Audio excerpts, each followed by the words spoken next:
स्वर्गीय बाळासाहेब ठाकरे यांच्या जयंतीनिमित्त पुढील वर्षभर एसटीच्या राज्यभरातील सर्व बसस्थानकांवर शिवसेना पक्षनेते आणि उपमुख्यमंत्री एकनाथ शिंदे यांच्या संकल्पनेतून हिंदू हृदय सम्राट बाळासाहेब ठाकरे स्वच्छ सुंदर बसस्थानक अभियान राबवण्यात येणार आहे। तब्बल 3 कोटी रुपयांची बक्षिसं या अभियानाअंतर्गत वाटण्यात येणार असून राज्यात अ वर्गात पहिल्या येणाऱ्या बसस्थानकाला 1 कोटीचं बक्षीस जाहीर करण्यात येईल, अशी घोषणा राज्याचे परिवहन मंत्री प्रताप सरनाईक यांनी केली आहे।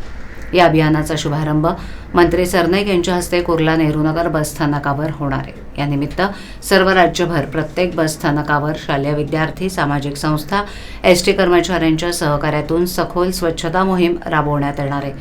वर्षभर चालणाऱ्या या अभियानामध्ये दर 3 महिन्यांनी प्रत्येक बसस्थानकाचं मूल्यमापन होणार आहे।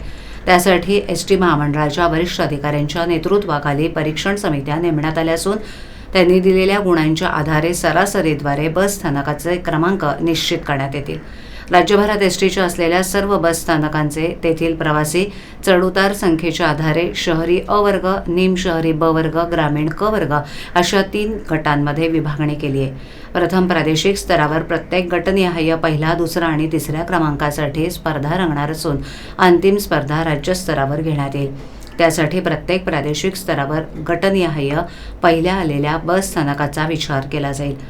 राज्य पातळीवर अ वर्ग गटातून पहिल्या येणाऱ्या बस स्थानकाला 1 कोटी रुपये आणि ब वर्गातून पहिल्या येणाऱ्या बस स्थानकाला 50 लाख रुपये तर क वर्ग गटातून पहिल्या येणाऱ्या बस स्थानकाला 25 लाख रुपये इतक्या रकमेची बक्षिसं देण्यात येणार आहेत। या अभियानाचा शुभारंभ सन्माननीय परिवहन मंत्री प्रताप सरनाईक यांच्या हस्ते 23 तारखेला सकाळी 11 वाजता कुर्ला नेहरूनगर बसस्थानकावर होणार आहे।